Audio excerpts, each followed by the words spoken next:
jërëjëf. Nyang ori nakaratura mano kuba ak Da Costa ak Pa da Costa. Pa da Costa tonga yabi. But linga wax rek digal and Nyang and I don't want to just keep on talking. I know the guy very, very well. And I'm working on writing my story and hopefully nit ñi will understanding the relationship and why it is where it is.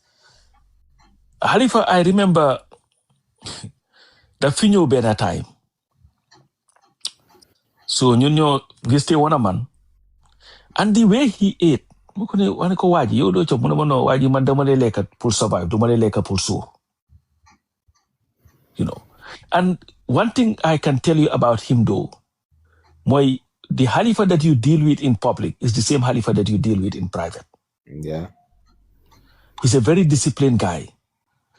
So dina make sure ne lal bi dina ko lal ken du ko parcel bopam, you know. He has this level of discipline bi nga xamne ni in him is very, very, very, very rare, you know. And the guy no Halifa he's not a prophet. He's not perfect. But he means well. Bepare Halifa believes in this cause, this Gambian cause. Benga hamnini is just to an unbelievable level. It's just like he lived Gambia. No, it's his life. The guy, but Halifa does not have a day off. Halifa does not do anything. Benga hamnini is fun. It's all ligay. Sumanini muna waji man naka sanyuma no paleko. And man Buboko Hamebetei is almost 40 years and is the same person ever that I've seen. But he's highly misunderstood. No, he is. I think Mandamade was Nitni Lena. Halifa is not a politician. The reason why I said he's not a politician is because Halifa, I'm a politician, then I'm traits of convenience. Meaning a politician can be very fair weather. Depending on the weather, they will switch positions and everything. And that's why many people say Halifa is dogmatic. Dogmatic in the sense that he is rigid to his conviction. And lolu du deger bopal. Lolu ngom la. Ngom. Pas bum deger lam rek. Dafa am lum gis. Dafa am lu mo dunda. Lim gis Gambia la. Lan la dunda Gambia la. But like I said, there's a mismatch between the message and the recipient of the message. And the message is not wrong. And 40 years, 100 years down the line, that's when Gambians will appreciate Halifa, because by then we have gone through many sorrowful experiences and regrettable experiences. Mota olof ne suham don jitu rechudu am. So Halifa is way ahead of his time, way ahead of the curve, in terms of personality, in terms of conviction, in terms of foresight. And leaders, the greatest of leaders are people who can identify talent, people who have foresight, and people who have conviction. And he ticked all these boxes. But unfortunately, the environment he operates in doesn't fit his profile. And I will not call that a failure, but I will call that someone whose frequency doesn't gravitate where mainstream society gravitates. And it's either two things. And him having to do that will no longer be Halifa, or the message that he has been sent to do will not be sent. But nonetheless, 100 years down the line, his message will still be valid, and his message then will be used trying to be reconfigured into Gambian way of life. And that's when Halifa's real achievement will be highlighted by Gambians. But honestly, prophets are never celebrated where they're from, historically. And just take it at that. Philosophers, the same. So Halifa is going through the curse of being a prophet. And prophet is not religious, but prophet is a messenger, and he is a messenger of the people of the Gambia. Thank you. Yes, thank you, Coach. Thank you. Wow. Jërëjëf guys, man nag xaaral ma ñëw bàyyi leen. Oh, Mos. Man la honorable Musa Cham. Man la nuyu ak Ñang Njaay. Man la fay waay. Dafa am li nga wax coach. Nga ne Halifa mu ne du noppaleku. Waaw ma dugal si nag pour dëgëral wax boobu pour seede ko. Mooy event boo xam ne dafa amoon Serekunda te event boobu noonu mënoon naa lead to anything mooy soo leen remember anti crime buñ tocoyee that guy frito at the plant market. Maa ngi toog suma kër di waxtaana ay nit ma receive a phone call from Arona Baji Ron duma bàyyi may fen mu ne ma Halifa de génn na mu nga ne si diggi marché bi amul sécurité amul dara mu ngi wax nit yi loolu óorut demal nga wax moom bi ma accès ma ne ko oncle Halifa dama receive a call de ba pare fii nu mel ni lii óorut pour ñu deelu mu ne ma waaji lan lay def su ma toogee mun naa ëppal lii xaj nañu déggal ma moom foofu ak honorable Ousmane Silla tiya gaas yi ñu ngi dóor tiya gaas yi maa ngi amee dis Chinese bomb because dégg naa suñ la tiya gaas yi di lañ ñu ngi dóor ñu ngi leen ko yow nga am dañu wóor ba 2-3 o'clock ba pare ñu Halifa waxa yëpp seeda mooy sa wax jooju ngay wax du nit ku nga xam ne dafa noppaleku 2016 biñ attaqué këri Yaay Baro maa ngi London Kona maa ngi ñibbi guddi bori 12-1 ma gis ko moo driver bi jim safi dil nañ tam ma ne leen foo la ñuy dem nii ñu explainal ma fi ñoo dem so ñu waxtaan mu dem gis nga fi ma taxaw foofu laa taxaw ma gis ngor bu si waaj yi ba pare ñu delluwaat si leneen comme Ñang am na li nga wax suñ nit yi ñu ngi dégg waaye ñu ngi teylu te loolu la doy gis nga poverty ñàkk moo ñu teg lu bari ñu ne ku xiif du xaar ndoxi raxasu suñ nit ñi ni ñoo xalaatee ñàkk moo ko waral te ñàkk boobu ñoo si teg seen boppa 2016 bu Jammeh ne du dem dafa dem man I receive phone calls from my father suma in-law ñu ne ma yóbbul xale yi si kaw bi ak nanga ma ne move ma inch amoon na suma ay dëkkandoor kenn ki dafa dawal tampon suma tànka bi mu ne ma magam yónnee na ko xaalis dafa dem badi mu ne ko fooy dem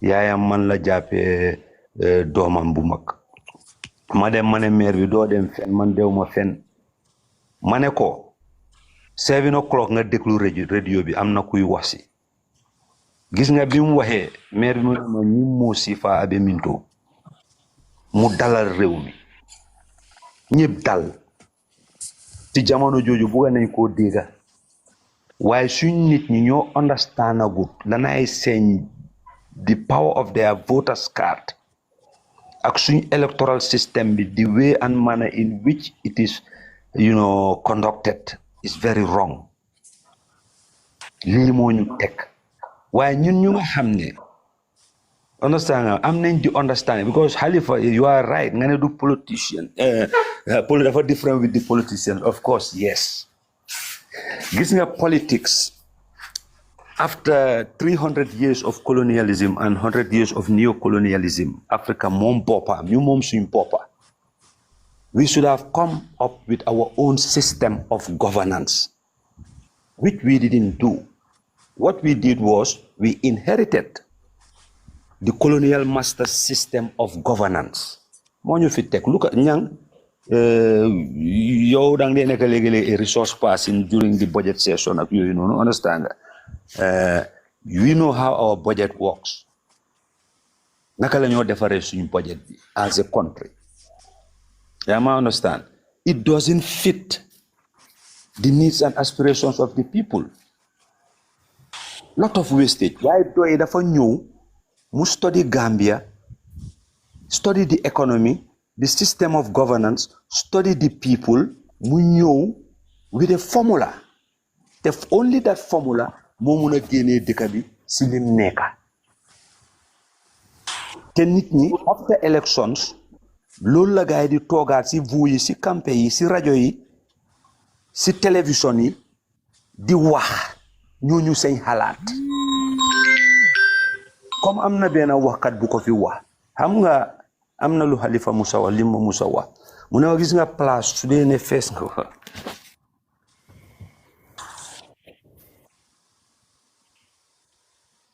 hello Mos dafa nekk si call na politicien la gars yi dañoo ko waa xam nga Mr. Nyang dafa am lu ma bëgg a baalal leen ma interject tuuti rek ko jërëjëf thank you sa deliberation bi definitely is fruitful. Thank you. Delve nga into the areas yi nga xam ne most of the time dañ dee nekk si plateforme si fii di am back and forth ak some of suñu adversaries yeeg yooyu noonu waaye léegi ñeneen ñi xëj na understand waaye alhamdulilah yu ñëw nga laal ko so Nyang tamit is one of them yoo xam ne dañ fi dee nekk su kenn la si ñun dañ dee waxtaan fii nii moom nag yàlla may na ko knowledge xam naa ñëpp xam nañ ko moom nekkul ku nëbbu dañ di am engagement fii ak yooyu noonu waaye Nyang keroog question bi nga ma doon laaj noonu si guddi which was kind of food for thought léegi mën nga koo raise tuuti rek xëj na du ñàkk a ñoom ñi nga xam ne ñu ngi fii maybe they could be able to furnish you with the answers or information bi nga soxla. waaw loolu amul problème kontaan naa si ndigte su ñëwee ci forum yu mel bu nii ñëpp jàng rek waaw su ñëwee ci forum yu mel nii dama dee wax ne no one has the monopoly of knowledge and it's a marketplace of ideas and in the marketplace of ideas it's not a competition but rather it is an engagement boo xam ne it's for people to walk away better than they came so man dama ne politically, the political architecture of Gambia, not DOI, not UDP, not GDC, overall, everyone has a manifesto, which is good. I love it. But if you look at politics, manifestos, even if you're not in government, it has to be operationalized either virtually or physically. What do I mean by that? Every government or every political party by default is a government in waiting. And governments in waiting, they should transform their manifesto from a literature to an operational document. What do I mean by that? Tay, so them on most, if not all political parties, they may have experts within them. Why sumalon lajon tay lan moy projected revenue GRA for October, November, December. The only thing they can do is look at an IMF figure or look at the Ministry of Finance's figure. Now the problem with that is the parliament in general, they have oversight function. Ki oversight function is a police that's policing a police called the executive. So now, if you want to police the police, you need an independent data set.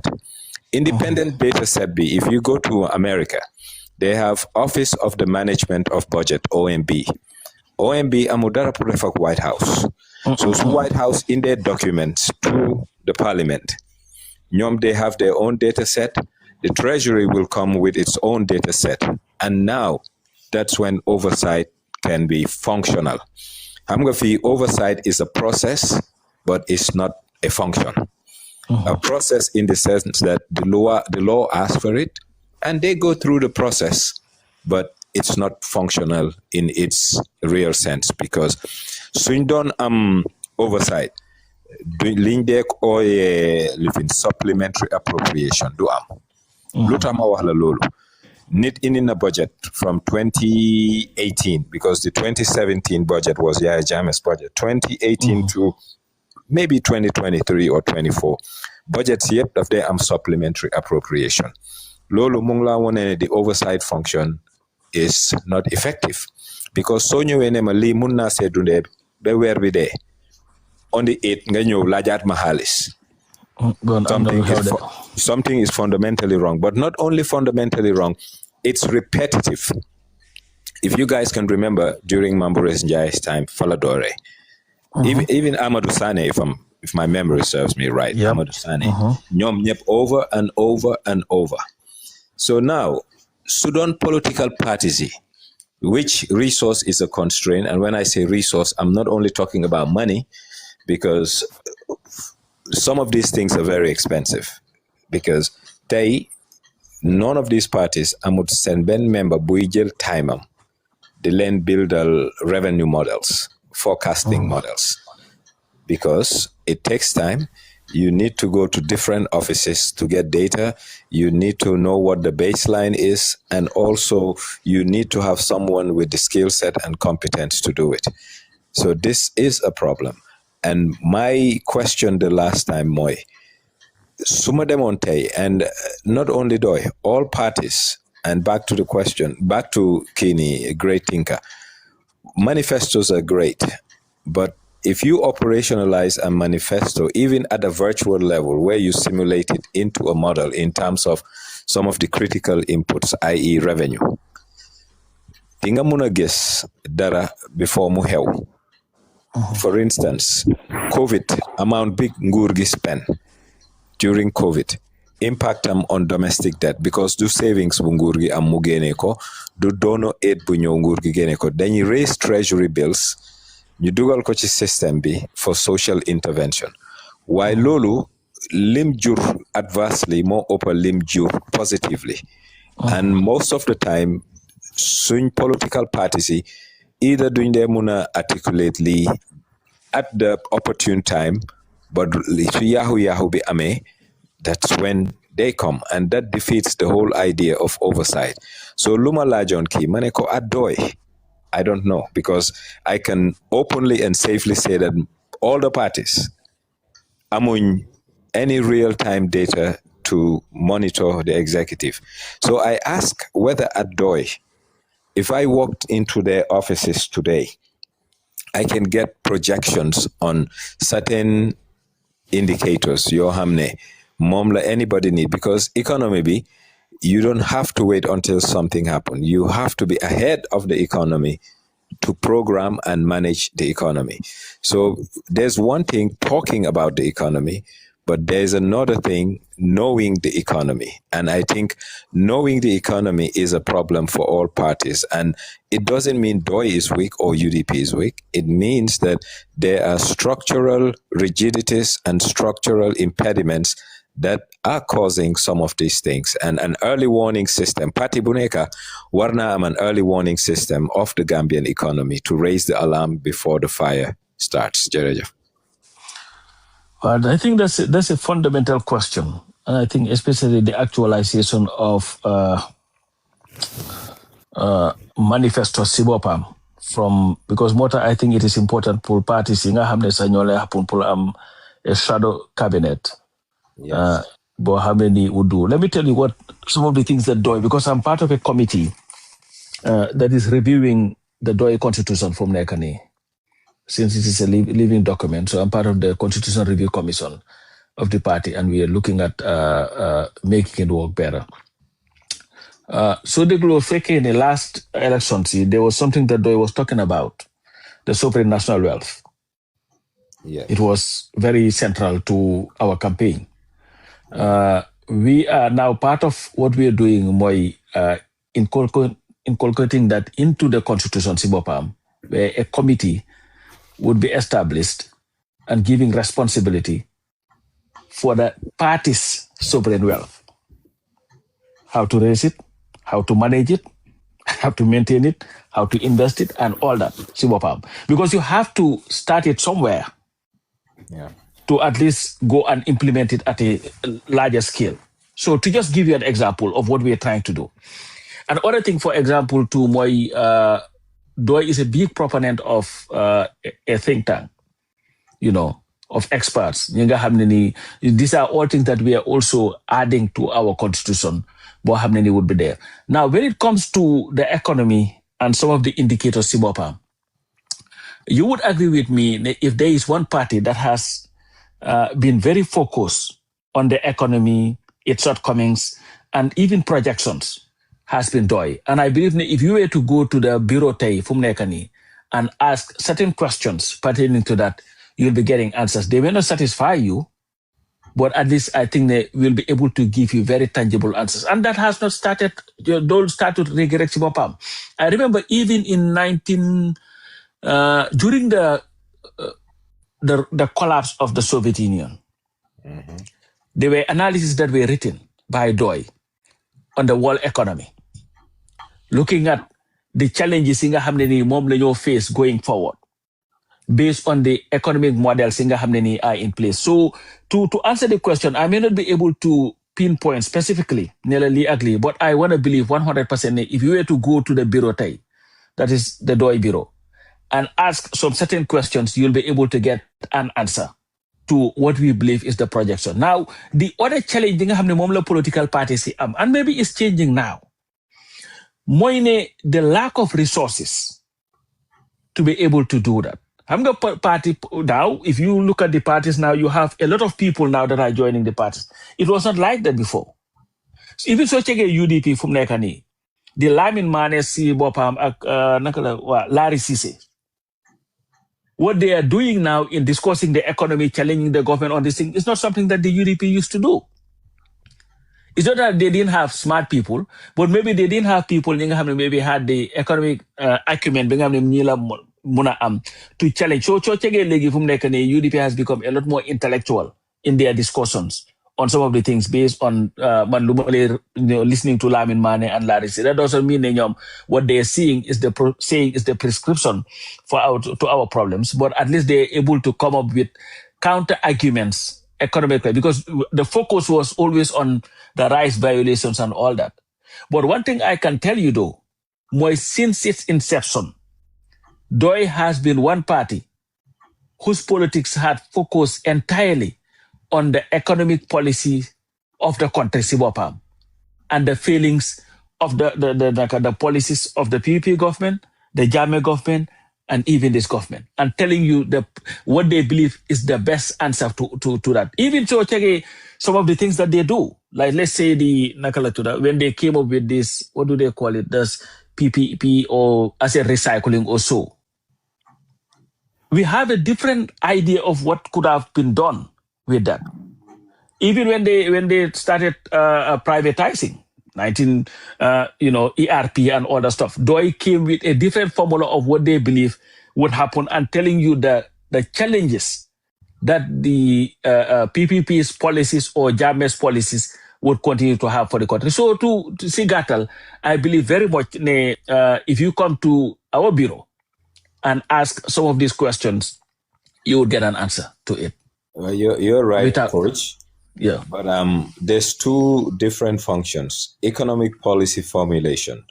I think there is enough literature from DOI's end, starting after the ERP to date. That is economic policy. But the most important thing is economic management. And economic management is organic and day-to-day. Because government is borrowing every day. Government is planning to spend things. Government is raising taxes. Government wants to increase teacher salary. Government wants to increase judicial salaries.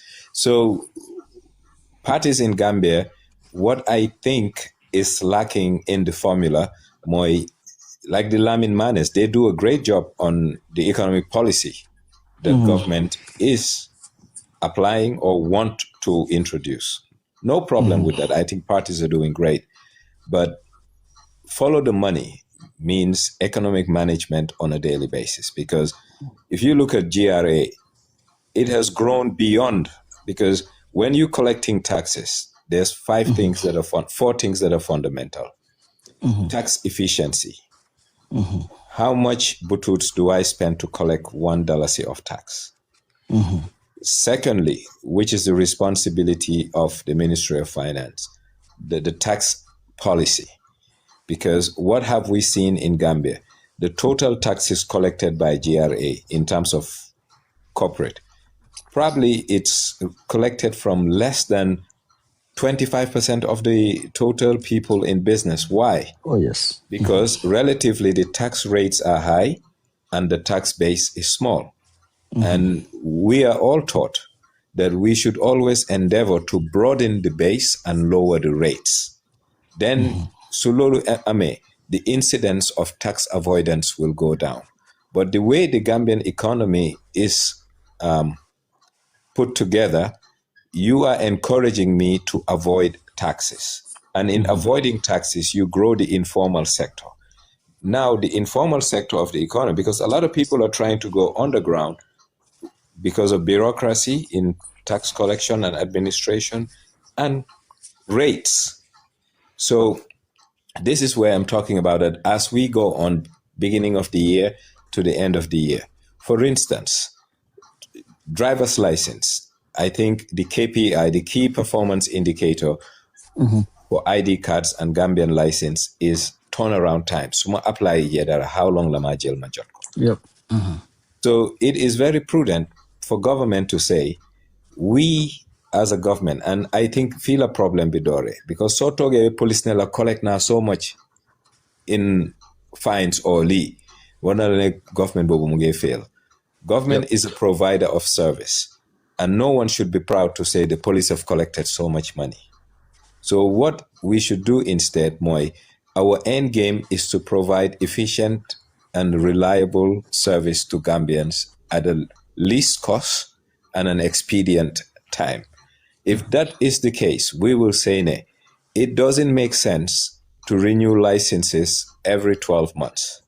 That being the case, why don't we say that soon issue a license? Either we do it 5 year and 5 year be su renewal jote.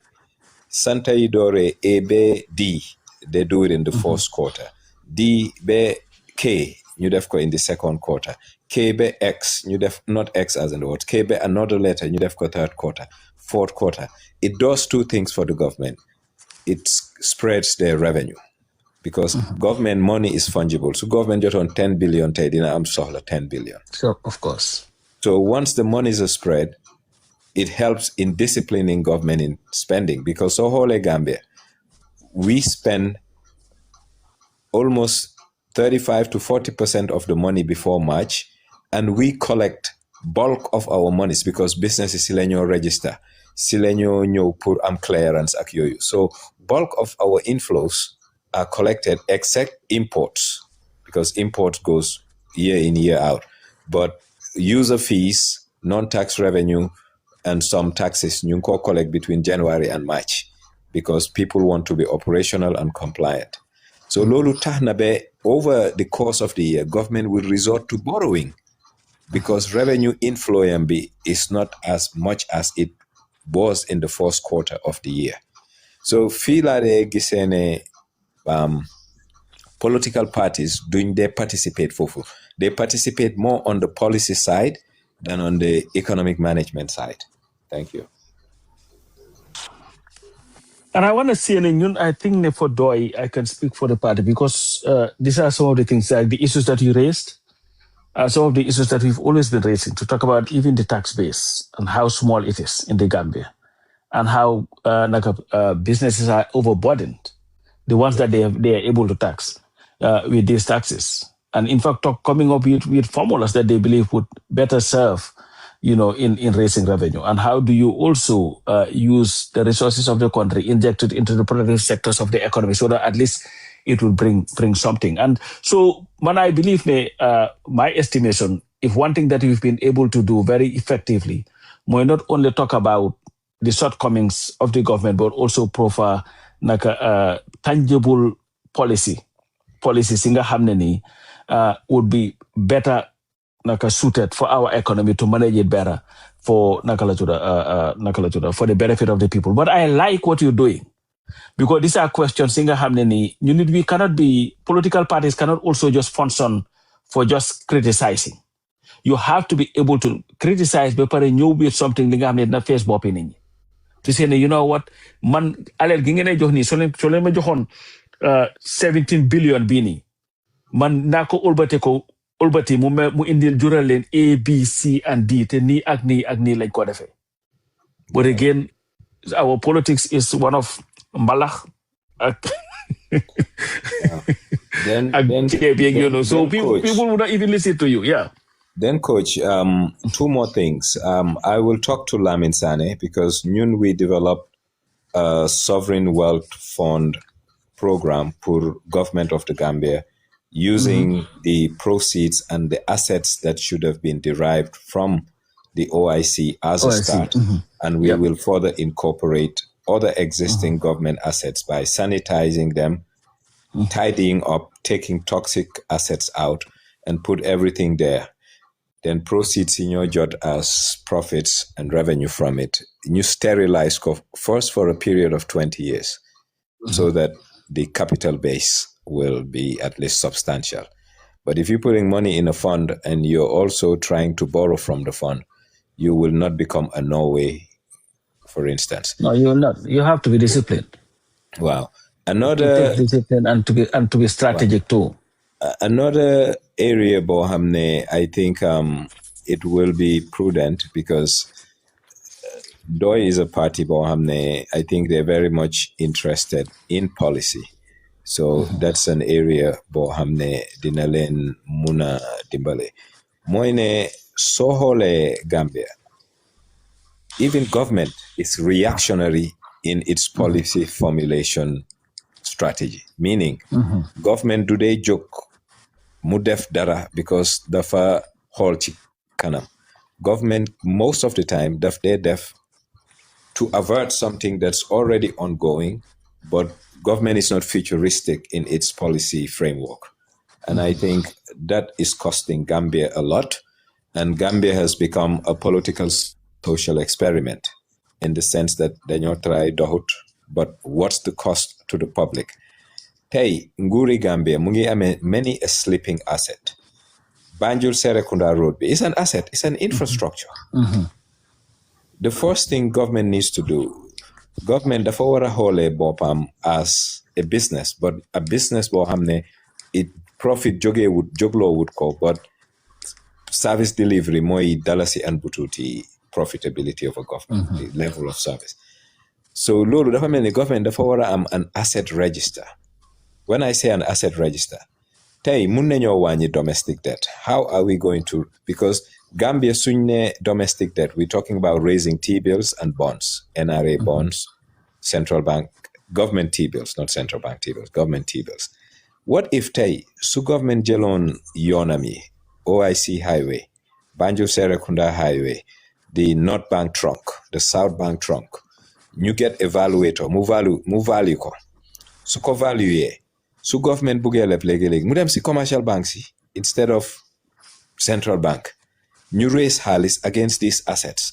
It reduces the debt stock of the country, and consequently, it will put more money in the budget, because if you look at Gambia's debt to GDP ratio, our debt is suffocating our development. And that's why I said to many people, Gambians need to understand what's happening. If you combine Jawara and Jame combined, their total borrowing is half of what Barrow has borrowed in 9 years. Meaning Barrow's borrowing has exceeded Jawara and Jame combined. And that's scary. Why? Because government, they want to develop at a pace our inflows, both donor grant, donor loans, and our taxes cannot sustain. But Lulu, the more you call def, the more we are suffocating the Gambia's budget. And Gambia's budget, sinko suffocate health, agriculture, education, then you suffer. So it's high time you talk, you said, learn more new gene debt trap, because Gambia is currently in a debt trap and a debt distressed environment. And development, munuta sufekene, Gambia is only focusing on the hard side of development. Development has the soft side, and that's the people. And the hard side are the roads, the schools, and everything else. But I think our concept of development is physical, what the eye can see. And development, the most critical index of development are the human index. And the human index, Gambia, the full lutko, because lu fees would bot do development, lu fees bot by development. Definitely. Why yen guy, man nag waxtaan bi definitely why dama ko yaxale. Why nyang I really enjoy this exchange and I think it's very good and coach, no fu mu nekk nii no yéen ñi nga xam ne yéen a moom forum bi waa ji dama leen pare tànk rek because ñun ñëpp no lu ma rek bi ñun ñëpp we have to learn to elevate the conversation you know we have to learn to elevate the conversation and I believe that's what you guys are doing here. Mënuñoo toog rek di ngiro di ngaaro rek and dugg ci nonsense like ay tribalism ak all that nonsense. We have a country to build. Let's focus on tangible solutions to our because Gambia amul jot. Gambia amul jot. Dama bëgg interject foofu tuuti si ñang balaa ma fàtte ñang dafa am lu fu mu daanele. Human development boobu noonu mu laal noonu. Ñun Gambia fantasy lañ gën a gis. Bugane infrastructure yi nice fees sun bot rek ñu ne loolu mooy development waaye nit ñi ndax ñi ngee develop ci seen condition of service ni ñoo dëkkee seen dundin seen everything xam nga loolu soo demee si transformative agenda bu PDOIS bi cover na loolu yëpp discuss na ko foofu wax na naka la koo taajee si table bi naka la koo implémenté tey fu mu nekk nii tey nga xool am na ñu dee wax ne loolu dafa slow dama ko déggal nit wax ko mu challenge loolu noonu Halifa wax na ko mu ne dafa slow so ñoom liñ believe mooy da nga war a starté fële ne le jëlee ji xaalis fële indi ko teg ko fii ekati lele ma ne leen déedéet you have to start from scratch nga mun a grow nga persevere nga jéngu dina métti si beginning bi foog nga dem bay produce pour sa nit ñi seen life mu ndoo ko mun a bete bi ko ñun suñu dëkk bi mooy loolu suñu ressources si ñu ngi ko caaxaane di ko foyento te mun nañ ko utilize pour build suñu boppa so moo tax bi ñang waxee loolu ñi doon wax ne dafa slow ñooñu fan leen teg seen wax boobu noonu du ma tur a tur nag waaye am na ñu nekk si plateforme bi waaye great thinker waaw ñaari problème lañ am Gambia dafa inherit economy boo xam ne even during colonial days it wasn't fit for purpose for the indigenous. Why? Gambia was a merchant house, meaning a trading post, and also an agrarian producer of produce, primarily cotton and groundnuts. Lolu, it was good for industrial United Kingdom. So our economy, Lolu la continue, motata Gambia, gender ak jaay tabahul deka. Because tey di nga gis koo xam ne mu ngi amee a turnover of $200 million but $200 million bi ci year bi moom la def turnover mooy kuy indi essence 200 million bi lan la fay storage at Gam Petroleum ñu dencal ko essence mu jaay essence bi Gambia yëpp jënd ko ñi generator ñi moto ñi lu nekk but ban growth la amal economy bi very insignificant. You look at the agrarian side of it. The farmer lita rural urban drift poor farming policies. Luta domi baykat nangu ñoo deka baykat poor farming policies. Why? Because we don't have high value produce. Peanuts, like the Americans will say, is peanuts. And it's time Gambia no flyal a farmer. Tay suñ demoon si kombo gi ñu starté ko block ñu ñëw down. Farmer bu daan bay 300 by 300 once a year ground. Nga indil ko ñaari greenhouses of 20 by 30 meter. 20 by 30 meter ñaaram rek. Mu def benn bi strawberry, mu def beneen bi honeydew melon. Dina ko def 2 times or 3 times ci at bi. And output am bi li moo génnee ci xaalis mooy ëpp li moo bay 4 years ci gerte. So lii la Gambia soxla. Then on the other side, economy dafa am lu ñoo ooyee accelerated growth models. tey Gambia munna improvise mu indi an accelerated growth model, and the accelerated growth model is to induce your growth rates, real growth rate, not growth rate you know GDP Gambia grown by export. So holelanla is not FDI, foreign direct investment, but it's loans coming in new factor. I'm talking about real development growth. We can have accelerated growth programs. We can also have an import substitution program which will induce our growth. Later, Tay Gambia, later dalasi bi bon. Our need for importation is so high and our output in production is so low. So Tay Gambia, so I'm on an import.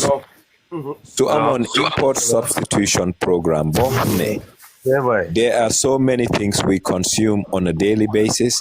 We substitute them for imports. Wow, why not? Balanga continue. Dafa am lu mala bugal laaj. What about the cooperative system of banking? Binga hamne, mingi boka si PDOIS policy si program si nga hamne the cooperative system of banking binga hamne non nga muna try besa pharmacy joge ko from subsistence farming them to commercial agriculture. Legi naka nga yo lan nga foog ne si lol nonu bobu nonu that wouldn't raise their yield.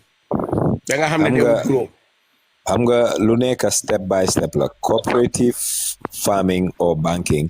Let's start with cooperative farming. If you want to do cooperative farming, first we need to change the land tenure system. We are having a negative return in farming because productivity of our average farmer is not good for the simple fact that farmer bi tol bu ndaw la am expenses bu ëpp toolam bi plus a produce that doesn't have value in the international market. Tey suma demoon ñaani ma xool rice women yi am ku nekk sa benn patch ma organize leen into one ma indi for a start an Indian agricultural manager mu manage 400 women, then ku nekk sa harvest then ko prorate ci sa acreage. So instead of guy I'm 15 come tay rek ni baro in the tractors di ko jox farmers yi. He is putting the farmers more in poverty than taking them out of poverty. Farmer bi soxlu tractor dafa soxla access to a tractor because amuñ ben farmer bu am 4 kilometers of land. So ku amon 4 kilometers of land nga am sa tractor bopa make no sense.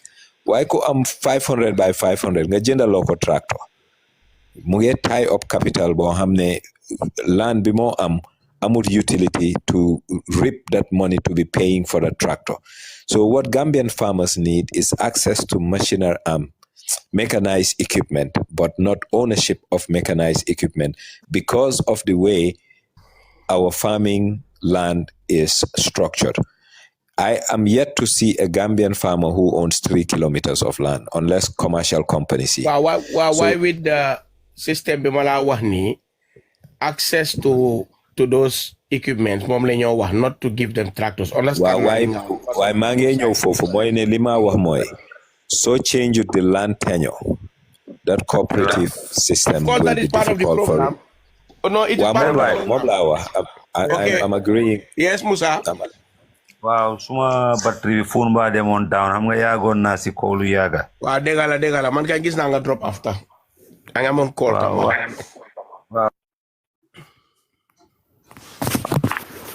Hello? Dama charge ni sa am $20 rek mané dama dugasi. Wow, degala. Watan mi na Mr. Nyang.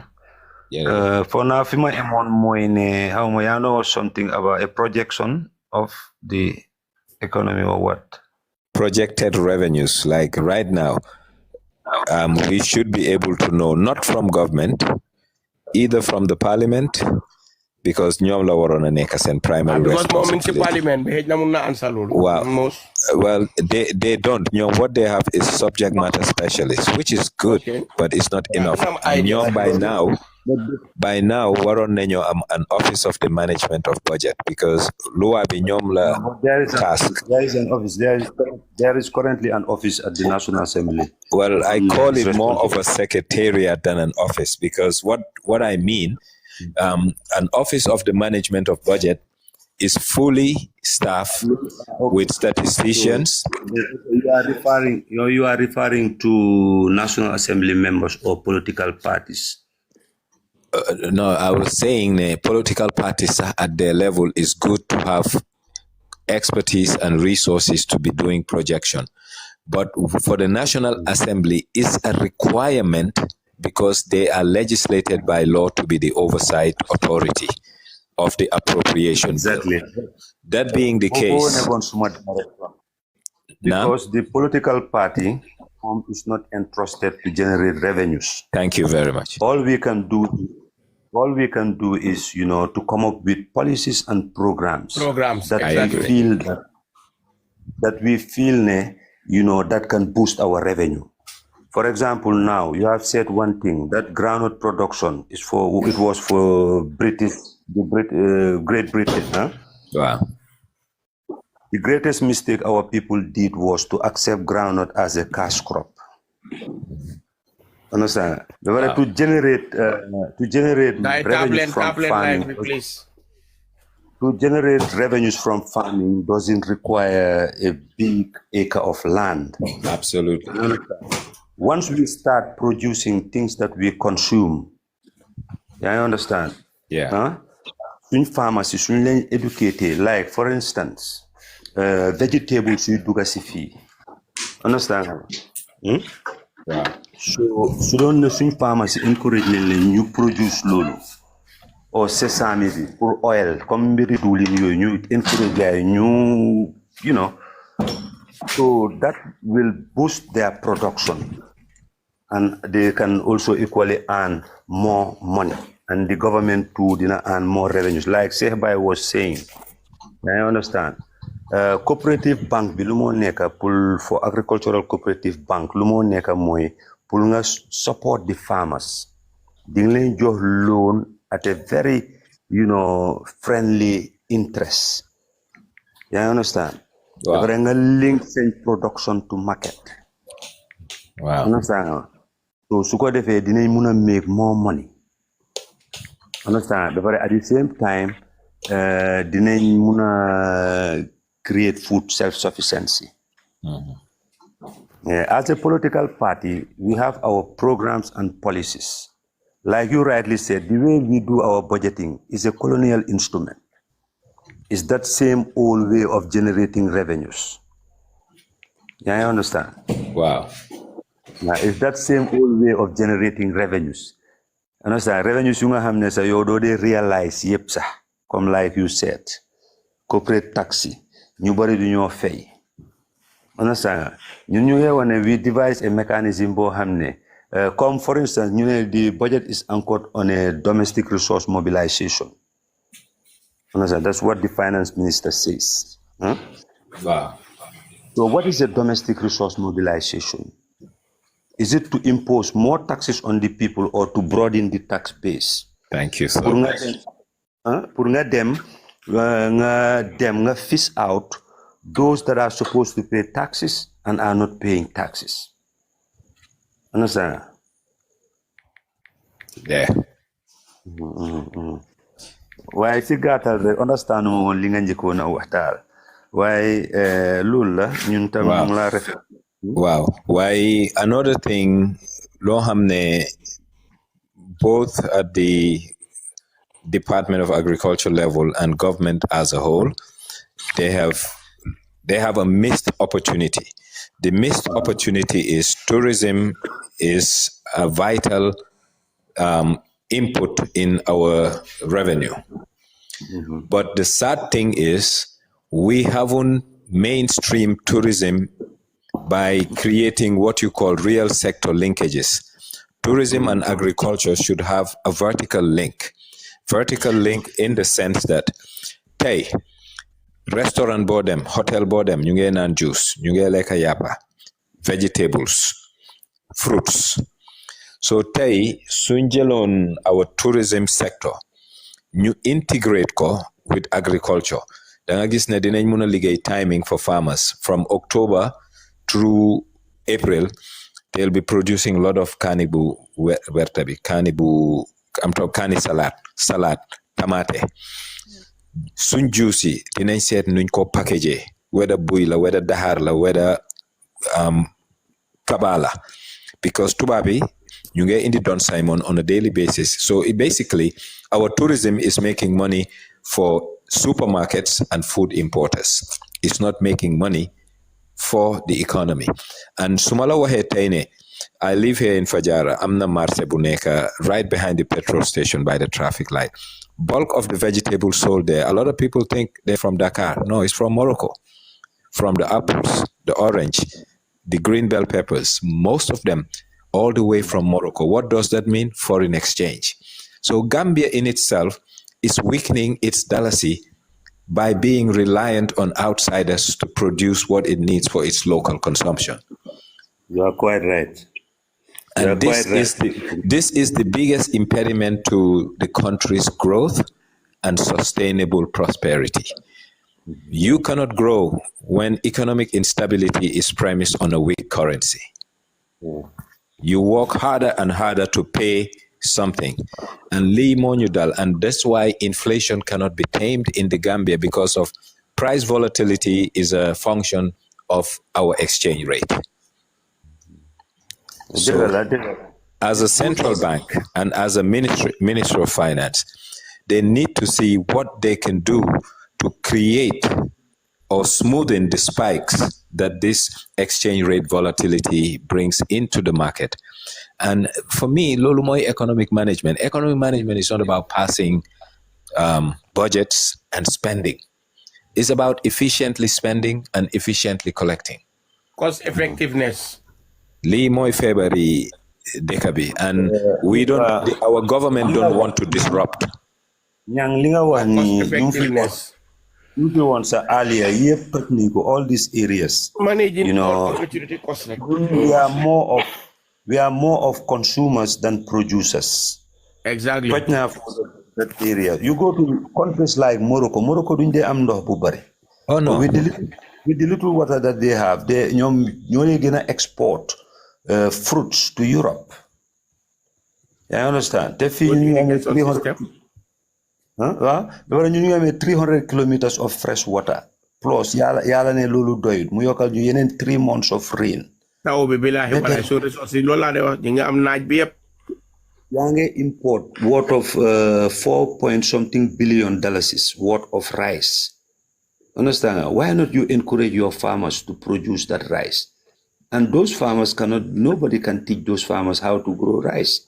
They have been doing it for quite a long time. Yeah, I understand. How many onions can you import? Understand? So Nele invest in the productive base of the country to build our economy. Wanga Kofi, I'm not some parts in the Gambia, even in the greater Banjul area. So they will request for safer. Let you demand. Understand? Because land, our dalasi is weak. Needing go. So it is very important come guys like you don't have to see for some forum see in as much as guys that much the system is not utilizing your expertise. Pull the discourse, they could break the citizens, because Gambia, that's our problem. Niti hamuin how the economy works. Lastly, before madam, there's an area Bumabuga Gambians aware of it. If you look at Senegalo-Gambian relationship, Senghor Amnalum tribe, but that one was a political relationship. Abdou Diouf Amnalum tribe, it was security/political. Apply Wada Amnalum superimpose. So whole border closure, it was not a political move, it was an economic move. And Macky Sall finally put the nail on the coffin. What did they do between Ablai Wada and Macky? They ring-fenced Gambia strategically. They knew our strength was port systems and efficient port systems. In the 80s, transshipment was Gambia. So Gambia was basically a transshipment hub, meaning 70% of what comes in goes out.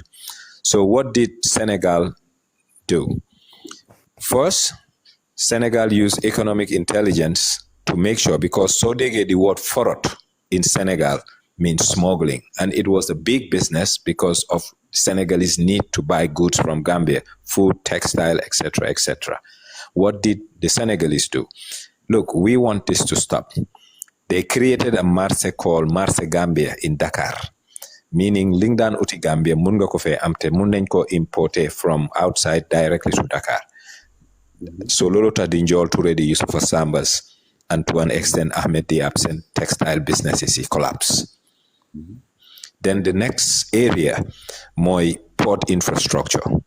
So with port infrastructure, they talked about Funjun, they talked about Ndayan, they talked about Ziguinchor, deep sea port in Ziguinchor, deep sea port in Fatik, deep sea port in Ndayan, which is about to finish, including their current infrastructure. So now what are we seeing? We are seeing a reverse trade. Reverse trade meaning imported goods to Gambia are going through Dakar and coming to Gambia. So now for every 100 containers that arrive in Gambia from the world, we can safely say that 18 to 20 are going to Dakar, and in the next 3 to 4 years, it will increase. But not only that, Gambia has surrendered its economic activities to Senegal. You look at our food, primary food, a lot of it comes from Senegal, even through a third country, but Senegal. You look at our internet, a lot of it comes from Senegal. So Senegal is slowly moving towards making Gambia a region, meaning they want to superimpose what the geography dictates. The geography dictates that Gambia is in Senegal. Now, economically, Senegal is superimposing policies, it is turning Gambia into a region than a country. And slowly, because CFA is basically a currency of trade in the Gambia, the Gambian economy is heavily reliant on the Senegalese economy. So with this trend, in the next 5 to 6 years, Gambia will have political independence, but it will not have economic independence. And that is scary, even though I'm a fan of integration. But integration is a win-win, and this is not integration. This is economic dominance. I totally agree. Thank you. Well, it was thank you very much, young Lolu. Said na xam nga di ting mooy man di ma wax rek mooy ne ñun Gambia li mu nar defar réew mi mu neex mu naxari, we need people yi nga xam ne they are the brains and they have the expertise. When it comes to politics xam nga su ma waxee dañ dee wax ne ñun dañ dee bias ak dañ dee partisan ak yooyu noonu, waaye what it takes to build a nation, it needs great ideas. ñi nga xam ne dañoo mën a indi ideas yoo xam ne ak programme yoo xam ne suñ ko tegee si tali bi rek na dem. moo tax xam nga keroog bi nga ma laajee question boobu man ne la woon anyway I am not in the position to answer you that, to furnish you with the answers. Why I am 100% sure ne su demee si office bi dina am answers for that. Dafa naa ne kuy tam tey loolu la fi wax. And I believe because foro ya rek outlet la boo xam ne information biñ fa daan dispense ak ba léegi sax dafa bari te xam naa ne yow you are a keen follower of those things because yow moom yow you follow information, you are well informed. So man believe naa ne Halifa ni mu daan toogee di wax ñoom Sidi and all of them di analyse moo tax keroog ma indi looloon la sax benn analogie bu ma si waxoon ba wax na bi kii taxaw woon si National Assembly bi di woon gaay ne nañ dog seen Slebay man I believe ne ñang li ma wax noonu maybe is a strategy. You know, pour convince the people that we can do better. No, definitely. Loolu la woon waaw food for thought la indi woon. To focus, to project the budget or the revenues of the country. Project Kololu is not the role of a political party. What you can do is to scrutinize it. Understand? Said understand? And you have all the tools. Understand? Then what you can do with your proposals. Understand? In power, you engage in these economic activities. Understand? So engage in these economic activities, then you will build a better economy for the country. Yeah, understand? Wow, why even at the National Assembly level, National Assembly cannot create a budget line That is correct. because the budget B You're is scrutinized the again. budget B is the policy and programs of the government. Government bi ñoom ñooy mën a teg seen budget waaw. Ne lii la ñoo allocate this percentage for this sector, this percentage for that sector ak lii yeah. Wow. So ba pare comme lu ñang di wax ne rek comme Gambia daal we are more of consumers and dependents when it comes to yi ñoo jëfoo our livelihood comme food and other things. Waaw because amuñ factors of production kera loolu lañ doon waxtaan ba moom bi mu dugasee leeral na fa war na fa kera lu bari sa loo xam ne definitely it was very very fruitful. Factors of production dafa toj benn area imagine Gambia even benn toothpick sax mënuñ koo defar comme even si hotel si restaurant yi nga gis nii yëpp or even our shops 90% of what we consume that they come from foreign ñun nañoo import rek even biscuit yi nii even jëna mburu sa si biti we can waaye xam nga ne ñun bu njëkk dañ daan produce nag yu bari ndeysaan of course the Kanifing industrial estate foofu noonu place boo bari woon na factory de definitely factory si bari woon nañ fa waaye lana tax collapse no waaye gars yi li ngeen wax am na solo and programme bi baax na trop waaye I think ne li ñoo wax fii nii yëpp there is nothing new apart from li nga xam ne moom la ñang wax rek te mooy li nga xam ne moom la Musa tontu ñang lim bugga rek mooy political parties yi ñu bàyyi seen xel si loolu dëgg la fu ñang di waxee mooy all the time the political parties they need to be on top of the government bi nga xam ne moom la ñoo xeex pour génne ko so loolu dina nekk loo xam ne ni for now political parties yëpp they should take that into account waaye apart from loolu noonu all these economic policies yi nga xam ne develop nañ ko fii nii I don't know about any other political party but when it comes to PDOIS I think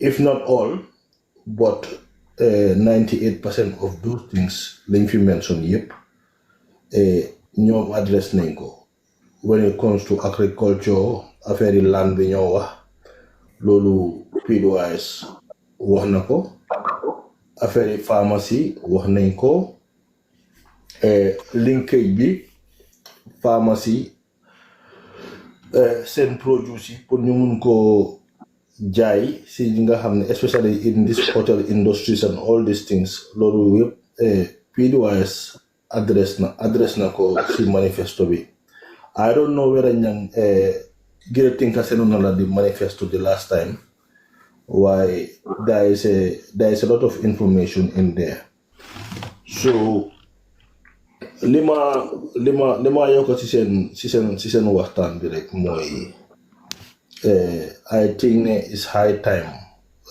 we the Gambians ñu jéem a seet li nga xam ne moom moo ñu dimbale because each and every person should take up their responsibility pour ñu mun a shape dëkk bi direction bu moo demee waaye munuñ fee nekk every 5 years ñu complain and the following 5 years ñu delluwaat di complain loolu is not going to help anyone economically mooy liñ fi wax rek dëkk bi nekkul di dox if you see Jawara bu ñu fee jógee mu bàyyi fi 2 billion Yaya Jammeh ñëw yokk si beneen 44 billion we have 46 now Adama Barrow moom bosam mu ngi nii over 64 over 64 billion di dem dëkk bi fi moo demee baaxut So let's try and make sure you change dekabi, especially the young people, because recently, man li ma nekk di gis Gambia, especially the young people, man dafa scary, because people are following political leaders yoo xam ne they are not bringing anything on the table yet to tell them we going to improve your lives when we come into power by doing A, B, or C. So lolu itself to me is scary. Dafa wane ne rek ñun suñ politics there is not much li nga xam ne moom moo change. People are following personalities rather than programs yi nga xam ne it will uplift their lives. So loolu nekk na loo xam ne daal war nañ see bàyyi xel definitely. Waaw foofu lay daanele jërë ngeen jëf. jërëjëf Tom Musa Diop jërëjëf xam nga discussions yi comme lu ñang indi ak lii xam nga our economy su foog dafa indi enlightenment xam nga nit yu bari. Exactly, man. I believe ne war nañ ko raise tam discuss ko. It's very important. Mr. Cham, I heard you speak, and if you don't mind, since my baby has now gone to sleep, I was gonna, add in a couple of cents to the great lecture that we've all had that happened on this platform. Finally, great thinker, as he's manifesting his great thinking abilities. So, Musa, am I giving the floor? The capitalists are taking over. Musa Cham, can I take over? The capitalists cannot. Why? Can I bring you a different perspective? Yes, okay, kind of capitalism.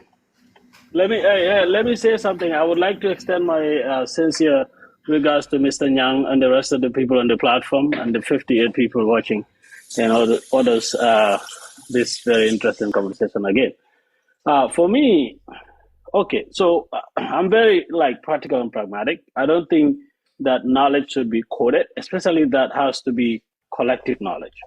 If I come to the Gambians and say, elect me for a president, and I'm going to help your economy, I should be able to say exactly what my plan is in simple terms, and also tell them how my plan is going to not only impact their lives, but generate income, bring in money, right? That doesn't have to be grayish.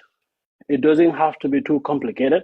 It should be simplified to a level where, you can even teach it in schools. This is an economic policy, whether it is an adopted economic policy or is an economic policy that is customized, hybrid sort of for the Gambia, to say exactly, this is the amount of money we collect for taxes every year. This is where our economy is based upon. This is our foreign exchange rate. This is how independent our central bank is. But if I come in after a number of months or years or weeks, when you implement my plan, let's assume your plan is 999, and then you come up with, okay, this is going to be 999 plan, 9 taxes, 9 monitoring, regulation, for example, just giving an example. But you tell me if you implement that in 3 months, in a year, what is going to be the output? How much are you going to be collecting from revenue? And then we can discuss on where that money is going to be spent. But once it is too complicated for a novice economist like myself, then it becomes a hearsay and a strategy or an attempt to confuse and mislead the masses for votes. Anyway, that's just what I want to throw out. We're pretty succinct. But I don't want to distract you guys with. And Jovis, I'm not a capitalist. I think there should be a hybrid system for the Gambia. What you saying, bro? It shouldn't be completely capitalist or socialist. It should be a hybrid You're looking system. for capitalism, bro. You're looking for capitalism. The capitalist whims and I am exposed to capitalism, but I'm not. the capitalist whims and caprices. Harry, the capitalist whims and caprices we will accept. Mr. Jai, tell them what trickle-down economy is. Tell them about waaye su ñoo xaramal laaj la xaramal Adam waaye yow nga liñ doon waxtaanee tam ndax yow am nga idea si loolu affaire li nga waxtaanoon dama si am idea because dama dee fay taxes in Gambia. No, it's not about tax. It's not about tax, Adam. It was about the economy. And also I have projection to say about the economy. No, Haral. Okay. Hankany. Adam. I'm going to Gambia situation. I'm going to waxtaan li waaye gis nga li leen ñi di wax yëpp man Musa leen ko wax waaye doo leen ko dee bëgg a dégg. Yow foo ñu Musa waxee loolu noonu lan nga Musa wax. waaye jigéen ñi doo leen ko dee bëgg a dégg si jigéen. moo tax man la bro léegi waxal léegi ma dégg yow loo ñu Musa waxal fii. ma ne Adam. waaw Jobis nga ne lan Jobis waxal maa ngi dégg. ma ne bala ngaa door wax yónnee ma suma gaynde bi ba pare nga continuer. Jobis bàyyi ma dégg Jobis nga laaj ma ticket laaj ma gaynde Jobis bàyyi ma de. baax na man maa ngi toog liggéey bàyyi ma. So hamga linya wahni, it's very important because I run a business where I live and I wanted to come to the Gambia and invest in my own country. I didn't ask for anybody to give me anything. I wanted to see how we can grow. Also, we have the youth. Parce que ham ngene man youth la de dohal.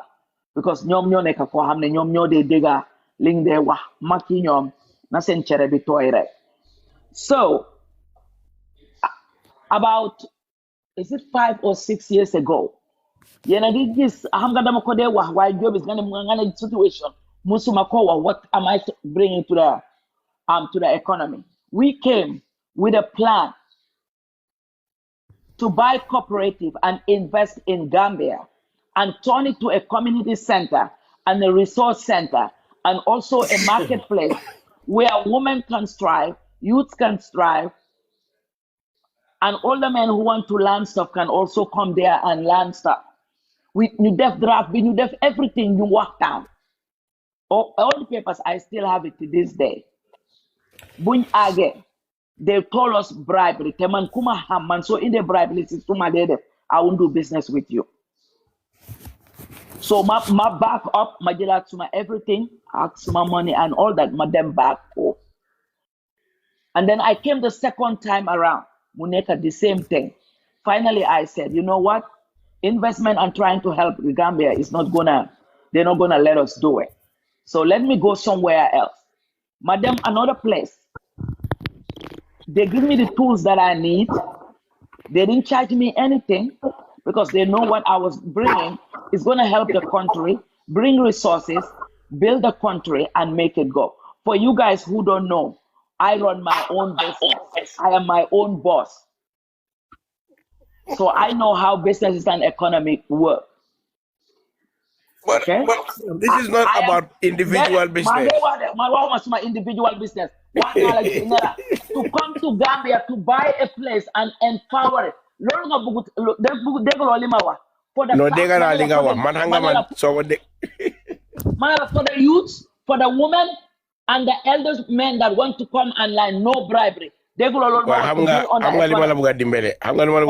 lim doon laajte ara dere li ñang doon laajte kera la ko laajte fii man maa ñoom Jobi sa fi nekkoon ak ñoom Iri tey moo tax tey bi ñoom coach ñëwee ak ñoom Musa Cham honorable Musa moom comme que mi ngi si National Assembly bi ak yooyu ba pare tamit ñoom ñëpp waat doy leen ma ne xaaral ma ikati waat ko pour ñang repeat the question so ñang tey sax bi moo laajte waat question am gis nga ne daf ko gën a delluwaat di ko reframe defaraat ko indiwaat ko indiwaat ko firi ko fii fara ba after mu door koo teg ci table bi rek pour mu gën a clair te after gis nga response yi mu doon am ak answer yi mu doon am ñëpp a ngi si doon jàngee ñeneen so loolu lañ doon wax ni Adam loolu amut affaire ak individual business ak yooyu man waxuma individual business Gambian situation man xaaral ma bàyyi bu ma wax parce que man waxuma individual business de waxuma ne yow loolu nga wax man maa laa leeral to the Gambia to help the Gambian population to continue growing because man they run business and I can take it to the Gambia man foofu laa dee waxee soo leen dégloo bu baax di ngeen déggal li ñoo wax am na jigéen ñoo xam ne ñu ngi takka seen tubéy ñu ngi amee seen xaalis ñu ngi taxaw pour ñëw Gambia but these are the things why we don't come. No, ñun ñi ngi encourage all investors pour gars yi ñëw Gambia. No, we're not going to invest. Because I'm not letting you man, so when you're small way, some of them, I didn't get anything out. So that's why I said, Because yow da nga sometimes jaay sa if agenda bi rek. man jaay ma suma agenda de man amoo benn agenda bu ma jaay. Gambia situation. Bro, Because man maa ngi liggéey feneen. bàyyi ko mu develop boy. After mu daaneel ñu Man su ñëwee du ma dee may gif ba pare faa ñëw di ma coow. Soxla ma dara. Amoo benn soxla benn agenda. Doo ma dee may gif ba pare ñëw di wuloo man. Guys, you guys are degenerating the conversation. Huh? No, we are just joking. Dama tooñ rek dama ko gisee nii rek. Moom may ma gif ba pare ñëw rek. Ñun mi nekk jigéen suñ bëggee ñëw ñu invest every time ngeen put no down. We give you men to deal with it and gis ngeen fi ngeen end up. It's a big mess. Adam continue. Man li ma doon wax man jaayuma suma agenda. I don't need to sell my agenda to anybody in the Gambia because I'm working. I'm taking care of what I need to take care of. I'm helping people that I need to help. I don't need to sell anybody in the Gambia. I'm a citizen of the Gambia, and I want to invest in the Gambia and continue what I'm doing with youth. Yet, nyam jai wana filo am solo. Mine you get am juice, akaba, and stuff. Man, in here where I am, Pima Dekani, my juice is Chumbes organic juice, sell like #1. Like in the Gambia, register it, and the youths are running it. You call in the Gambia, léegi kontaan neen. Léegi bravo. Léegi lan mooy seen problème. Ñu seen problème mooy fu nekk Adama Barrow mooy seen problème. Mooy seen problème waaye su fekkee ne li ngeen bëgg a génnee Adama Barrow. Suñu xaalis ñeen jàppale. Wasalaam. waaw moo tax ñun doy lu ñu wax si façon yi nit ñooñu ñu mel noonu bugg a invest. ñun emuñ si rek pour ibil lañ bunta yi waaye dañ ne something. I love Uncle Halifa and I love Uncle Adam, allow him to. Adam, make ko mu daane. No daane. Su ñëwee in power, the first year dinañ earmark benn alal bu takku. Understand benn $2 billion. Ñu invest ko si lu ñu oote sovereign SWIFT mooy sovereign wealth investment fund. alal boobu noonu li ñu ko def mooy comme Gambian suy yëngatu si biir business. Understand nga ma dinañ ci am bunta waaw dinañ ci am bunta pour ñëw leb. Understand ñu lebal leen. Understand nga ma bare jox leen all the required assistance ñu leen guide. Understand nga ma even ñu nga xam ne tam dañoo génn di jëndi bagage si biti ñooñu tam dinañ am access to that fund. And all is geared towards empowering Gambians pour Gambians control the economy because xam nañ ne our economy is not controlled by us. Understand nga ma it's controlled by foreign people. So loolu laa doon explain ñun PDOIS manifesto bi soo ñëwee agriculture su dee ñëw nañ in power. Understand ma wax nañ laka la ñoo doxalee agricultural sector bi soo ñëwee si energy sector bi soo ñëwee si tourism bi soo ñëwee si youth and sports soo ñëwee si economy bi lii ak lii la ñoo doxal. yaa ngi understand te yu mel nii moom la electorate si war di déglu. waa dan ñu ñëw ñu teg sabar bi teg benn cin bi teg lii di waxante waju ñaaw di castigator loolu yëpp pour lan la pour lendemal nit ci seen bot yi. moo tax ma ne ñu mel ni ñoom ñang njaay tam ak si wàlla bi nga xam ne moom foofu la màccee daf dee baax ñuy duga si forum si di waxtaana nit ñi. loolu tam dafa am ñang dañ nekk fii all the time si yeneen plateforme yëpp lañ nekk dañ fa nekk all the time. Wow. Based on your explanation of your sovereign wealth fund, I have a problem. Because first we need to understand what is the essence of a sovereign wealth fund. The essence of a sovereign wealth fund is to say that a country has resources that are depletable.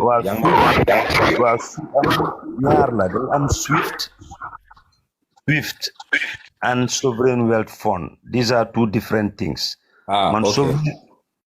Sovereign wealth investment fund bila ko don wa. Not the sovereign national. Okay. All right. Because what I was seeing is money's taken. It's good we're giving it to investment. It will grow the economy. But the real essence of a sovereign wealth fund is to make savings for future generations. No, sovereign national wealth bill. No, understand now, I'm saying the essence of a sovereign fund is to make savings for future generations. ñoo xam ne tey ñu ngi jaay black sand bi dafa jeex exactly dinañ am essence dañ ko jaay. So the sovereign fund is to put money there for long-term use by subsequent generations, because by the time ñoom ñuy ñëw, most of those assets will be depleted. For instance, if you look at Saudi Arabia, in the next 8 years, they will not have the same capacity of oil that they have. Nigeria, the same. But all of what they're getting, they're putting in, at least Saudi, through Aramco, they're giving back to the government, and the government is opening a fund, just like Norway. So now I understand how you have differentiated SWIFT. No, the sovereign national wealth will be distributed equally. No, it shouldn't be distributed. No. When I said that, I think was it you or somebody? And when I said distributed equally, I wasn't talking about giving it to individuals. No. When I say equally, nenko dugal si plasing hamne kuneka ding sige sabo. Sovereign wealth fund is just like any other fund, come like the creative development fund, again and yenen funds si. Di nga jël funds yoyu nonu nga invest ko si lenen ak lenen. Understand? Muy generate more wealth. Understand nga? Exactly. That go this way to various to different factors. Man, I'm talking about the sovereign national fund. That's the one we are talking about. Keep more. Come tay, I got Akiyo, you export black sand. Yeah, Jamie was exporting black sand. So in the next 20 years, Gambia do black sand. But what have we left for future generations? Because the resources belong to yet unborn Gambians, just like it belonged to us. So we should not Mumbai all of it now, and we leave them in the dark. And that's why countries like Norway, they're 300 trillion. That's the size of their sovereign wealth fund, $300 trillion. Exactly. Of sovereign fund. Exactly. So sovereign Norway, sutejonte economy ne buguma jai, buguma agenda, munne survive for the next 30 years. Meaning government will still provide services. Exactly. And in the Gambia, that same way, the sovereign national wealth fund. Well, I don't understand now. No. When it was differentiated, I understand, because you have two different instruments. You have a sovereign wealth investment. No, understand. No way. Guy, hold on. No way. Understand na. Begin differentiate. So I ko allow mo mu Daniel for more Daniel. Then they muna pick up from Fofunono. No, I'm saying initially when you were addressing Adam, you were talking about investing 2 billion, but just because, I think it will be good if DOI can revisit and change the SWIFT to something else, because the moment you said sovereign wealth, the concept of sovereign wealth is for savings.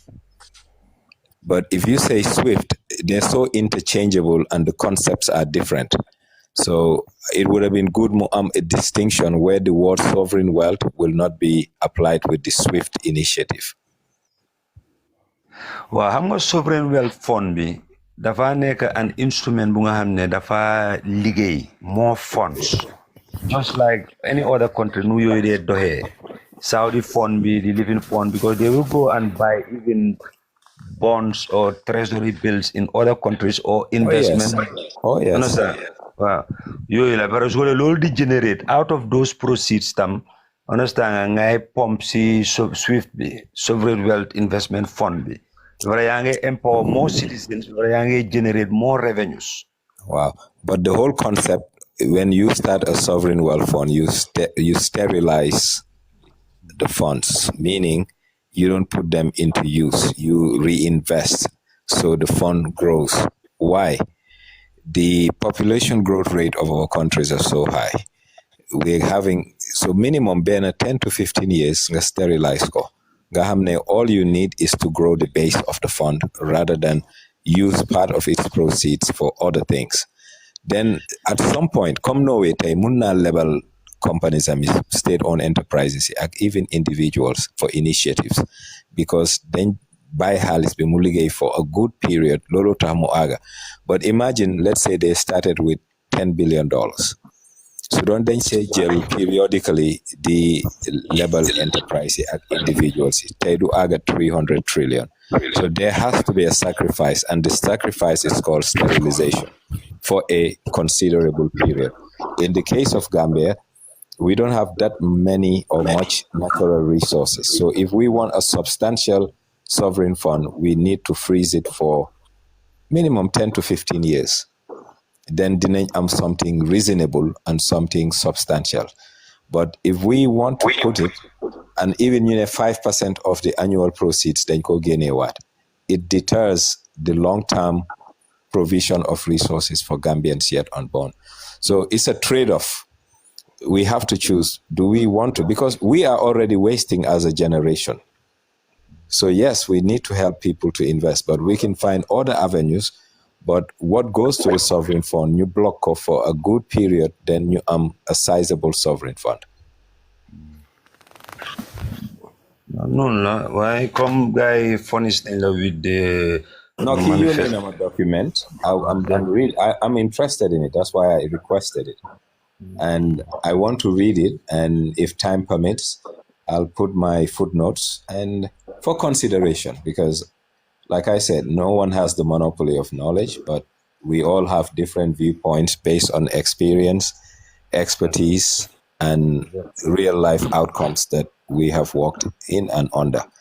So, and I think you guys are very open, and I always tell people, you don't have to be part of a party to contribute, because when you contribute to them, even as an apolitical citizen, you are adding towards the development of the country. So I may not be a DOI member. I hate the word militant. I don't like to use that because militant is a bit forceful. I can associate with DOI and not and still be able to participate by giving them my input, because if it's used one day, it will be to the greater good's interest. And I wish that's how Gambians look at politics. You are highly welcome. Thank you, my brother. That would be welcome, definitely. Politic will in that language militant lulu APRC bila. But like you said, you either be a member or a sympathizer of the party. Yes. So. Mandamane Gambia, what people don't know, there are certain words they're reinforcing. If you are a ruling party and you call your people militants, militancy is something forceful, just like the Gambia Police Force, Gambia Police Services. Just like Militia Menami. So their wishes on the people. It suits their name. Just like his militia men used to. That force, Bokana see security sector reform, see Bokana see recommendations. Well, man, there are two things I would love to see people in Parliament, even through a private member's bill.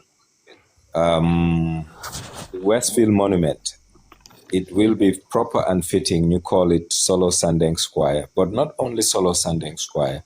Muneka Lohamne, the farm mimic Hyde Park. Who am grievance or want to talk to the general public? It's fenced off. You go in there and you address the public as a citizen. Because Lulu, it will dwindle the legacy of Solo Sandeng and instill self-expression in the Gambia, number one. The arch in Banjul, I don't like the name Never Again. Never Again, it's a nice concept, but it's empty. Empty in the sense... And also, Nyang, don't you think that would eliminate unlawful arrest yi police di def nii comme kera bi ñoom kila is demee Piura di protest ba gars yi ñëw di leen arrest xam nga su defu suñ jëloon place bu def ko noonu gars yi may fu sax read out seen great thing guys Mr. Njai comme lu mu nekk di suggest like great ideas man support naa ko waaye gis nga dafa balaa ñu mën a def things like that. Sorry guys, I had a call, but you are right.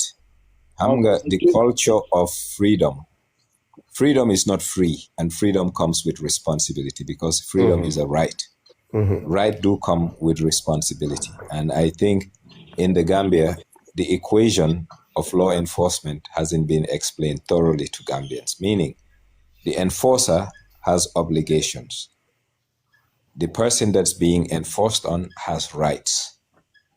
If both parties meet their obligations, you have a society that is cohesive. But you cannot superimpose your will on me because my rights are guaranteed by law. And Lolo mo fail because police, the first thing they should do as public awareness campaign is to have clearly spelled out rules of engagement. If there is a checkpoint, I am stopped and asked for a license. I am duty bound to provide a license and be returned the license. If I am stopped for 10, 15 minutes and I'm not attended to, I have the right to leave. If these are put in clear rules of engagement, these police transactions, nga foog na police bi dang ko wara ñaan favor pour mu bayla, will stop because li mo de indi hehi, mo indi huloyi. Because police bi hamut fan la stop man how ma fuma starte. But if we have the government giving their police rules of engagement and clearly publishing it for the public to read and understand, and sometimes even on radio programs, nit ki dafa ham right am, police bi ham obligation. You are quite right, Mr. Nyang. Thank you. What I mean, at one time, Mangdon advocate at the National Assembly. Mangdon advised the Minister for Interior, we should do away with this traffic control and engage in traffic management. Thank you very much. I'm happy. Yeah, because there is a lot of revenue loss. Yes, and yes. Economic unproductivity and pollution. Exactly.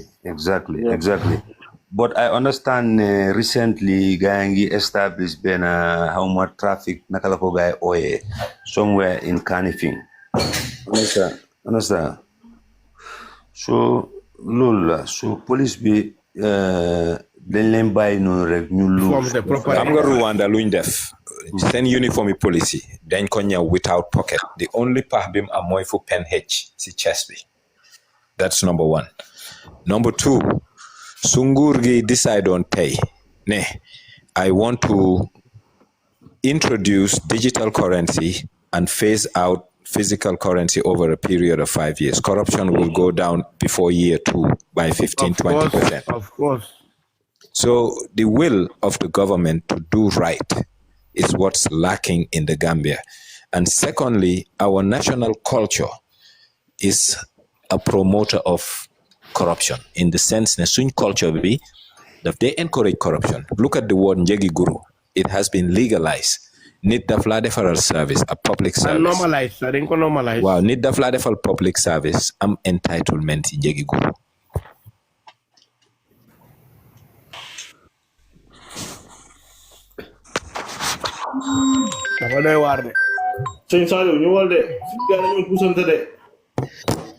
No, semua deglo professor Nyang manula ko Nyang Jai.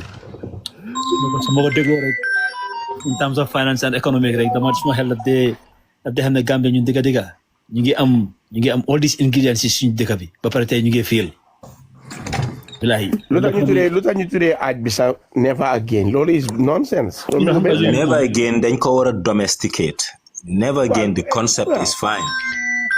But the concept is very fine. Cannot be renamed to that never again. Mane, magi si bir waxtani Nyang so fatale ko tuti gis nga this port expansion bu nekk Sénégal bu ñu port autonome. Gis nga projet bu 1994 July 22nd la APRC jël So da nga gis ne Man, Uncle Pacham. Yes. Suma waila. Daf madan mentor. Yep. They were out of the country on a study tour. Yep. Fekkut leen Gambia ñoom. And dañ demoon pour sign nañ ba pare am nañ funding ba yëpp. With ADB. I know about it. I've seen the documents. I've read them. Exactly. So te boobu rek du missed opportunity. Xam nga Gambia dafa am lu ñooyee missed opportunities. And these missed opportunities, negligence la. It's not only corruption. The problem of Gambia is corruption, negligence, and ineptitude, lack of competence. And indiscipline too. Indiscipline. So ñetta ñi combine. Well, yes, very right about it. Very, very right about it. So yooyu yëpp soo ko boole mooy problème yi dëkk bi, if you ask me. Yep, exactly. Yeah. So mo tax daan gis ne di kon that port expansion boobu nekk Sénégal bu ñu def port autonome di ko mu doon nekk di hub of Gambia tey bu fekkoon ne ñun APS ñu jam military, the special military didn't come in that time. Yeah. Yep, exactly. But you guys, it was good chatting and talking. Yeah. And I'm sure we'll do it some other time. And I really do appreciate it. And this is what we need, because one thing that I've noticed, when we have conversations, we degenerate the level of conversation, the quality of conversation, because we wear political hats. And once we do that, nobody wins. And we're out to look for solutions and alternatives for Gambia. So we must respect the marketplace of ideas, and that's the only place where Gambia can have a meaningful discourse. But I really appreciate the time. Great thinker. We need more of this. And Hamga live in Bantaba, Penchami. Be Penchala. So suñu ci Penchabi. Dañ ne kum ne war naa mun a wax waaye it bañ la joxe right. Xam nga tubaab bi mu ne ñun ñëpp we are all equal on the law, but we are not all equal with our competencies and capacities. That is very true. So I think TikTok dafa liberalize the right to speak, but the right to speak dafa war a ñëw with the capacity to understand what you want to talk ideas. about. And Lila Gisne, we have failed it, and we have failed it woefully. And we need to work on that collectively as Gambians. No, understand na man xam naa li nga wax sax waaye xam nga rek daf dee métti som daf dee jafe pour nga mun a moderate ba mun a filter out yooyu yëpp génne. No, why is good. I think ne waxtaan bi mu ngi uplift because am na solo nag waaw anyway. This past weeks at least ñu ngi am dara tamit ute na push and pull bi nga xam ne more than all the time, which is a good thing. Waaw moo tax am na luñ wax naka suñu si pinche. Am na mostly man comme taal live fii nii comme weekend ni Friday night la de gën a mun a ñëw ak Saturday during the day because nga boobu moom noppaleku la weekend bi waaye weekday si moom sel doom li laa dee ñëw because li ci ëpp yëpp mooy dama dee bisa naa ma nekk si yeneen live comme fi ñu ne dajee rek waaye anyway dinaa ëllëg tamit dineen taal ak yooyu noonu so that's it. Wow, thank you very much, guys. So jërë ngeen jëf for your participation and all the ideas yi ngeen fi tuur yëpp. And I thank all of you for coming. And tamit ñi nga xam ne they are new subscribers and ñi nga xam ne tamit new lifin leen tamit mais people you ñoo ba stumble up si platform bi. So all you can do better for me mooy ne ngeen follow the host. So leen follow page bi rek di nga gis ne suma taalee rek di ngeen mën a ñëwaat. And then we will continue to have this kind of fruitful discussions. Though then there are divergent views because we agree to disagree as usual. Why better at the end of the day we are all Gambians and we are one people, one nation. So nationalism prevails everywhere. So correct dina dem. Musa jërëjëf for coming by and ñi fi ñëw yëpp ak ñoom coach Pa Samba Jaw. Kontaan nañ trop lii la rek. Waaw li ma doon wax rek si start fi ma doore rek foofu la ñoo tëjee. waaw mooy ne rek nationalisme ak nekk benn waaw lii la rek. Tom jërëjëf Great thinker. waaw jërëjëf. Tom loo bokkut baaxut. yéen a ma fi teg ba waxtu bii de. I know waaye noonu la kontaan nañ si trop. waaw gërëti ka xam nga ne bala ma suma jabar di daaxa si néeg bi booy. waaw gaawal nga daw dem.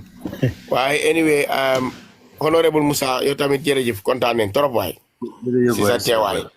waaw ba pare nii la rek waaw at least ñëw sensitize people comme que yow yàlla def na tey yow yaa ngi si place boo xam ne tey foofu la ñoo ratifié loo si fa la ñoo rédimer fa la ñoo defee lépp tey foofu noonu place boo xam ne la tey yéen a ñu fa toogal kon te askan bi ngeen fa nekkal noonu baax na ngeen feeñ si plateforme yi ni askan bi xam ne ñi leen représente ñi ngee ñëw loolu am na solo utee naa ñun ñi nga xam ne ñu ngi si biti di observe di gis di wax ñun xëj na ñun si biti la ñoo nekk di observe di wax waaye yéen ñi nekk ci biir foofu noonu decision making bi yéen la yéen ay vote so su boobaa baax na soo leen ñëwee di ngeen jox nit ñi confidence ñoo xam ne dëgg-dëgg gars yi daal ñu ngi fa pour réew mi yëpp nekkuñ fa pour doy kese they are there for the whole country mooy li ma doon wax si starting bi in the beginning ne we should all embrace nationalism nekk benn jubluwaay bi nekk benn su boobaa dina mun a am liñ soxla waaye tànk defuñ loolu as Gambians duñ mun a am any collective effort boo xam ne suñ ko paree sumba dina sooti so li ñu mun a jàppale rek mooy li ma dee wax rek balaa ngaa nekk ay patriote dangaa nekk ay nationaliste foog nga bugg sa réew soo buggee sa réew nekk nationaliste loyal to your flag su boobaa di nga gis ne di nga mën a nekk ay patriote jërë ngeen jëf kontaan naa trop si ñëw bi ak ñoom Serigne Saliou bul dee géej fii di last time laa la fi gisoon waaye géej na nag xam naa ne ñàkk a jot la waaye nañ try rek di ñëw seen contribution am na solo trop waaye ok inshallah because man ajuma dama dee off moom inshallah naa mu di communicate waaw weekend bi daal moom na gars yi di ñëw ñu waxtaan am nga share great ideas dafa baax sax because of so comme ni nga waxee rek soo amee ñu mel ni honorable Cham ñu ngi koy dokkale bu baax ndi te de important nga am ñoo xam ne ñu ngi si within the system di liggéey within the system ñu ñëw sometimes di ñu laayee biir si yuñ nekk daf day important trop because suñu fi nekkee ne wax sa xalaat rek ku nekk dafa toog si këram naan kofeem te si dalam rek di wax xalaatam te nekku ne xalaat yëpp moo gën si réew mi because wax sa xalaat moom ku nekk mun naa ñëw waaye soo amee experts yoo xam ne within the system ñuy ñëw duñu laayee biir duñu expliquer seen projet suñu nekk ak some of the proposed laws di nga xam ne kon nañ xam ne nen amee a good heading ko tey programme bi tey moom soo ko xoolee tey moom dëgg lu fi wàcce si xam-xam rek tey suñ ko tegoon si book rek yëpp jeex na tak comment section bi sa gars yi tam jàmbaar leen ñi ngi binda foofu am na ñoo xam ne tamit ñi ngi si comment section bi they were contributing te seen contribution dama ko di read maa si ñoom guiding star bi binda nii kii tamit was so positive ak am na tam keneen tam foo naa moom dafa amee ay 444 something numbers yu noonu si di finam bi waaye it was nice anyway yéen ñëpp ñu ngi leen di jox follow leen page bi rek su ma taalee rek di ngeen ñëw ku ma follow naa la follow back jërë ngeen jëf Musa good night thank you honorable ñu fanaan jàmm waay jërëjëf thank you very much okay sëñ Saliou good night everyone